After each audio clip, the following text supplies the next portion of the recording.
हमारे YouTube channel में आपका बहुत बहुत स्वागत है। हम स्टार्ट करने जा रहे हैं हड़प्पा सभ्यता। ठीक है, इससे पहले हमने एक चैप्टर करा दिया है,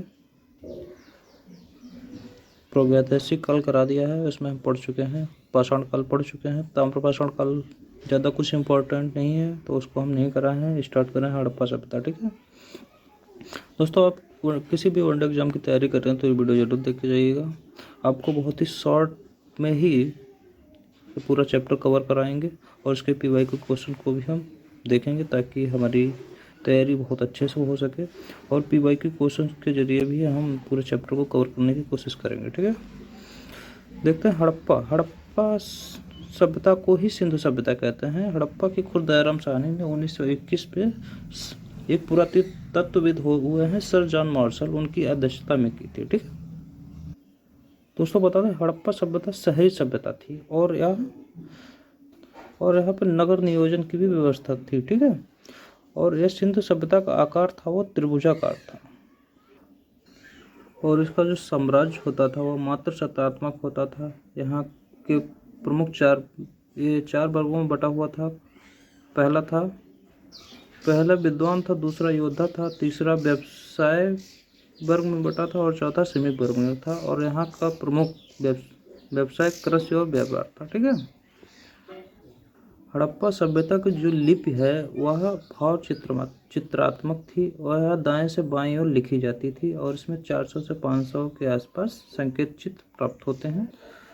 सर अलेक्जेंडर कनिंघम ने बताया कि इस लिपि का संबंध ब्राह्मी लिपि से है। ठीक है, और इस लिपि को सबसे पहले पढ़ने का प्रयास 1925 में एमएल बैडल ने किया था, सफल नहीं हुए थे। ठीक है, हड़प्पा के टीले का सर्वप्रथम पता चार्ल्स मेमन ने लगाया था। ठीक है, 1850 के दशक में कराची एवं लाहौर के बीच में रेलवे लाइन के निर्माण में हड़प्पा के टीले से प्राप्त ईंट से रोडों का प्रयोग हुआ था। ठीक, आगे देखते हैं। 24 सितंबर 1924 में सर जॉन मार्शल द्वारा सिंधु घाटी सभ्यता की आधिकारिक घोषणा की गई। देखते हैं सिंधु घाटी सभ्यता का नामकरण कैसे हुआ। ठीक है, सिंधु घाटी सभ्यता का नामकरण सर जॉन मार्शल द्वारा किया गया। सिंधु सरस्वती सभ्यता अथवा सरस्वती सभ्यता, अधिकांश बस्तियां सरस्वती एवं उसकी सहायक नदियों के किनारे स्थित थीं। हड़प्पा सभ्यता प्रथम स्थल के आधार पर था और यह प्रथम नगरीय सभ्यता थी। ठीक है, लेकिन इसका प्रमुख स्वरूप क्या था? कांस्य युगीन सभ्यता थी, पहली बार कांसे का प्रयोग किया गया था। ऐतिहासिक सभ्यता थी और अपठनीय थी। ठीक है, आगे देखेंगे हड़प्पा सभ्यता का विस्तार। हड़प्पा सभ्यता का विस्तार क्षेत्र 12,99,600 वर्ग किलोमीटर में फैला हुआ था। ठीक है, हड़प्पा सभ्यता का क्षेत्र विस्तार देखते हैं। क्षेत्र भारत में है, जम्मू कश्मीर, पंजाब, हरियाणा, राजस्थान, उत्तर प्रदेश और महाराष्ट्र में है। पाकिस्तान में है, खैबर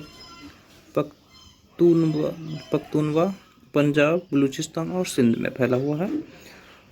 सुदूर स्थल क्या क्या है? सुक्का गंडूर ये पश्चिमी स्थल है, दैमाबाद है दक्षिणी स्थल है, आलमगीरपुर है पूर्वी स्थल है, मांडा ए उत्तरी स्थल। दोस्तों, कोई बता सकता है कि मांडा कहाँ पड़ता है? मांडा पड़ता है जम्मू कश्मीर में चिनाब नदी के किनारे। ठीक है, आलमगीरपुर कहाँ स्थित है?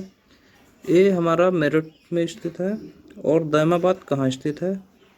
दैमाबाद वहाँ महाराष्ट्र में स्थित है।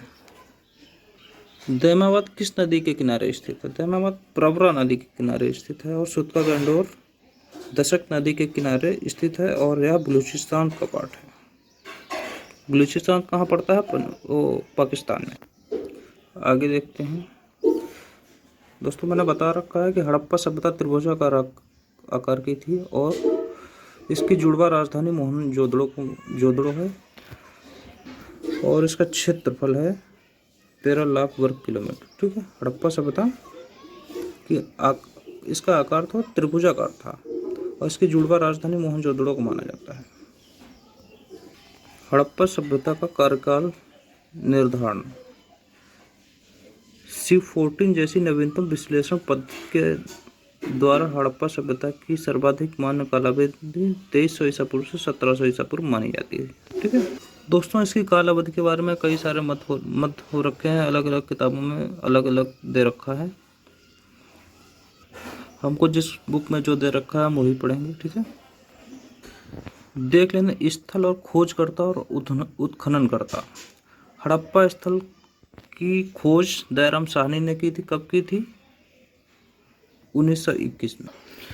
मोहनजोदड़ो की खोज 1922 में रसखालदास बनर्जी द्वारा की गई थी। मोहनजोदड़ो कहाँ स्थित है, कोई बता सकता है? ये सिंध के लरकाना जिले में स्थित है, पाकिस्तान में स्थित है। हड़प्पा भी पाकिस्तान में ही स्थित है। ये हड़प्पा साहिवाल जिले में पड़ता है। चन्नूदड़ो देखते हैं। चन्नूदड़ो की खोज 1931 में एन.जे. मजूमदार। दोस्तों अभी हम इसके बारे में डिटेल में आगे पढ़ेंगे। ठीक है, लोथल एस.आर. राव द्वारा किए गए थे। ये कब की गई थी? इसकी लोथल की खोज कब की गई थी? 1957-58 में की गई थी।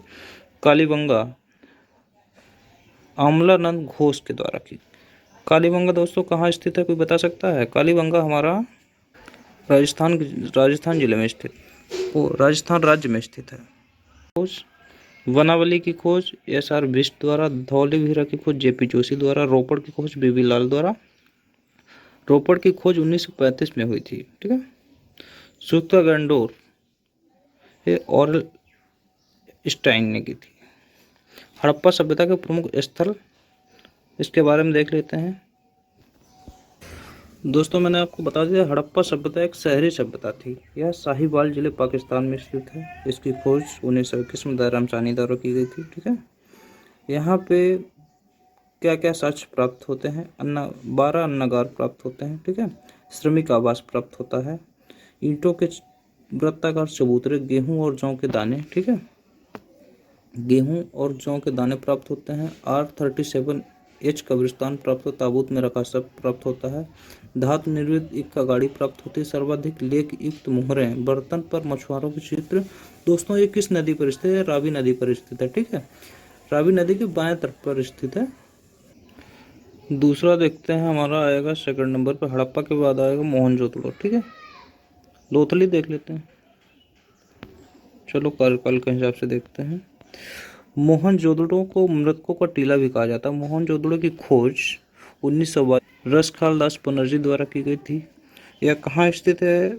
लरकाना जिला, सिंध प्रांत, पाकिस्तान। सिंधु नदी के दाएं तट पर स्थित। मोहनजोदड़ो को सिंधी में मृतकों का टीला कहा जाता है। अन्य नाम है इसका सिंध का बाग। ठीक है, प्रमुख प्राप्त साक्ष्य देख लेते हैं। बृहद स्नानागार प्राप्त हुआ है, विशाल स्नानागार प्राप्त हुआ है, 3 बंदरों वाला मनका प्राप्त हुआ, नर्तकी की कांस्य मूर्ति प्राप्त होती है हमको, पुजारी योगी की मूर्ति प्राप्त होती है, पशुपति शिव का मुहर पर अंकन प्राप्त होता है, मुहर पर नाव का चित्र प्राप्त होता है हमको, सीप निर्मित पैमाना, सूती कपड़ा और हाथी का कंपल आदि प्राप्त होता है। ठीक है दोस्तों, हमारा स्टार्ट होता है लोथल। लोथल को लघु मोहनजोदड़ो के नाम से भी जानते हैं। ठीक है, लघु मोहनजोदड़ो या लघु हड़प्पा भी कहते हैं। लोथल की खोज 1957-58 में रंगनाथ राव द्वारा की गई थी। देखते हैं यहाँ पे प्रमुख साक्ष्य क्या क्या हमको प्राप्त हुआ था। गोदी का बंदरगाह, यहाँ सबसे पहले मानव निर्मित बंदरगाह भी पाया गया। ठीक है, लोथल। फारसी की मुहरें या सील, धान या चावल एवं बाजरा। ठीक है, घोड़े की लघु मूर्तियाँ प्राप्त होती हैं यहाँ से। युगल समाधान प्राप्त होता है। युगल समाधान प्राप्त होता है। 1 मिनट। हाथी दांत में सीप का मनका प्राप्त होता है। अग्नि देवी की मूर्ति प्राप्त होती है। मनका बनाने का कारखाना प्राप्त होता है। मम्मी के मॉडल, इस मम्मी के मॉडल पर। ठीक है दोस्तों, लोथल गुजरात में पड़ता है, भोगवा नदी के किनारे। ठीक है, मोहनजोदड़ो हो गया हमारा। अब हो जाएगा हमारा, स्टार्ट होगा कालीबंगा। कालीबंगा का अर्थ है काले रंग की चूड़ी। कालीबंगा की खोज 1953 में बालकृष्ण थापर द्वारा, बीबी और लालगिरी द्वारा की गई थी। यहाँ पे प्रमुख साक्ष्य क्या क्या प्राप्त होते हैं? हल से जुता हुआ खेत, हाईलाइट करते चलेंगे, हल से जुता हुआ खेत, अग्निदेवी हवन कुंड, काले रंग की मिट्टी की तथा कांच की चूड़ियाँ प्राप्त होती हैं, लकड़ी की नालियाँ प्राप्त होती हैं, मेसोपोटामिया की बेलनाकार मोहरें प्राप्त होती हैं, कपड़े में लिपटा हुआ उस्तरा भी प्राप्त होता है, बच्चे के सिर की शल्य चिकित्सा के साक्ष्य, भूकंप आने का प्राचीनतम साक्ष्य, एक साथ 2 फसलें बोए जाने के भी साक्ष्य प्राप्त होते हैं, मिट्टी के शंख, तंदूरी चूल्हों के साक्ष्य भी प्राप्त होते हैं। हनुमानगढ़ जिला राजस्थान में स्थित है। दोस्तों लोथल किस नदी के किनारे स्थित है, आप कोई बता सकता है क्या? सॉरी, कालीबंगा किस नदी के किनारे स्थित है? ये घग्गर नदी के किनारे स्थित है। ठीक है, अगला देखते हैं क्या है। अगला है चन्नू दौड़ो। चन्नू दौड़ो से हमको, चन्नू दौड़ो ये सिंध नदी के किनारे स्थित है। इसकी खोज 1931 में एम.जे. मजूमदार द्वारा की गई थी। यहाँ पे क्या क्या प्राप्त हो? मनका बनाने का कारखाना प्राप्त होता है, समाधान सामग्री लिपस्टिक प्राप्त होती है, बकरा करार ईंटें प्राप्त होते हैं, बिल्ली का पीछा करते कुत्ते का पदचिन्ह प्राप्त होता है, अलंकृत हाथी, एकमात्र जहाँ दुर्ग का अभाव है, कंघा और स्तुरा, यहाँ मतलब दोस्तों यहाँ से हमको कॉस्मेटिक प्रोडक्ट प्राप्त होते हैं। ठीक है, बनावली यह 1974 में रविंद्र सिंह बिष्ट द्वारा रंगोली नदी के किनारे स्थित है। यहाँ के प्रमुख साक्ष्य देते हैं, नगर का तारांकित विभाजन करती सड़कें, हड़प्पा सभ्यता के 3 स्तर प्राप्त विकसित एवं उत्तर हड़प्पा। ठीक है, मिट्टी के बने हल की आकृति, लघु नारी व्रत मूर्ति, मृण मूर्ति, अग्निदेवियों के साथ अर्धवृत्ताकार ढांचे भी प्राप्त होते हैं। यह कहाँ स्थित है? फतेहाबाद जिला हरियाणा में स्थित है। दोस्तों किस नदी के किनारे स्थित है? रंगोई नदी के किनारे स्थित है, याद रखना। ठीक है, आगे हमारा स्टार्ट होता है धौलीवीरा। धौलीवीरा की खोज जे.पी. जोशी द्वारा 1967-68 में की गई थी। ठीक है, यहाँ पे ये 3 भागों में विभक्त है, दुर्ग, मध्यम नगर और निचला। यहाँ के प्रमुख साक्ष्य देखते हैं, विशाल जलाशय, उन्नत जल प्रबंध, क्रीडा स्थल, स्टेडियम, नेवले की मूर्ति, हड़प्पा लिपि में 10 साक्ष्यों का साइन बोर्ड भी प्राप्त होता है, पॉलिस्टर श्वेत पाषाण खंड भी प्राप्त होते हैं। ठीक है,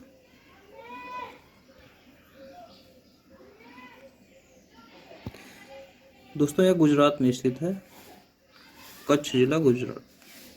रोपड़ के बारे में देख लेते हैं, आधुनिक नाम इसका है रूपनगर। ठीक है, रोपड़ की खोज एकदत्त शर्मा ने 1953 में की थी। यहाँ पे मनुष्य के साथ साथ कुत्ते को दफनाने के साक्ष्य मिलते हैं, चट के बंटवारे एवं कुल्हाड़ियाँ, सेल खड़ी की मोहरें, तांबे के वाड़ग्य स्थित कहाँ है? पंजाब में है, भारत में। सतलज नदी के बाएं तट पर स्थित है, स्वतंत्रता प्राप्ति के पश्चात सर्वप्रथम उल्लेखित स्थल। इसके बाद हमारा आता है दैमाबाद।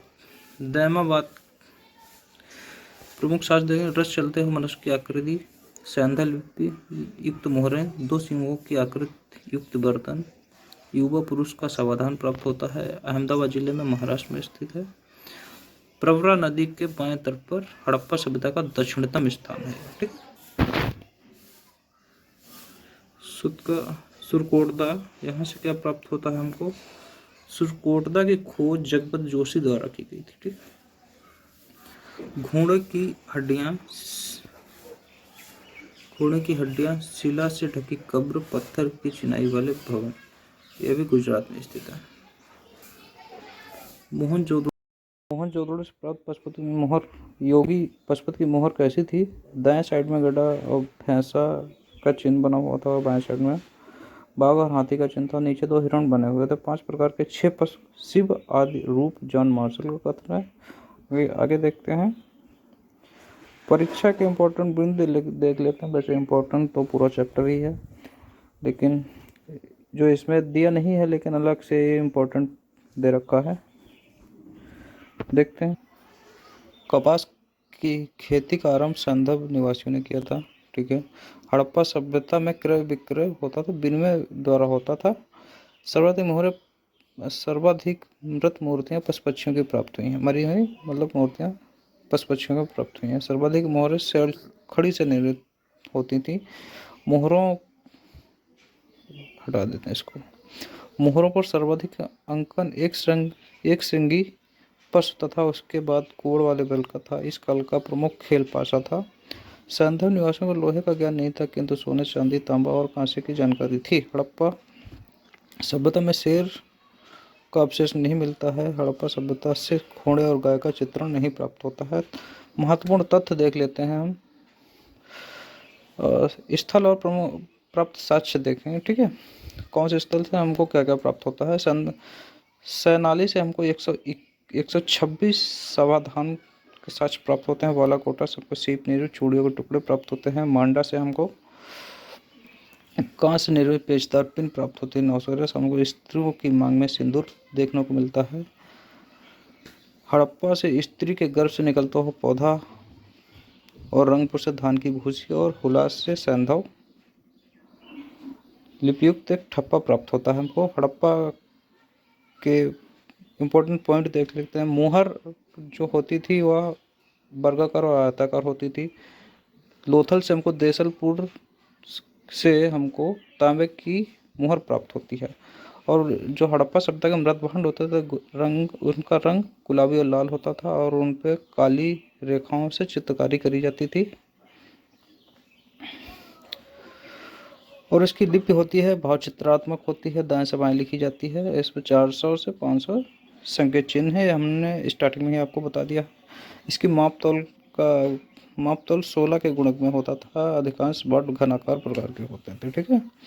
ये देख लेते हैं कला प्राप्त प्रस्तर मूर्तियाँ हड़प्पा सीन एवं मोहनजोदड़ो से 12 मूर्तियाँ प्राप्त हुई हैं, ठीक है। ये धातु निर्मित मूर्तियाँ हैं और ये मृत मूर्ति हैं।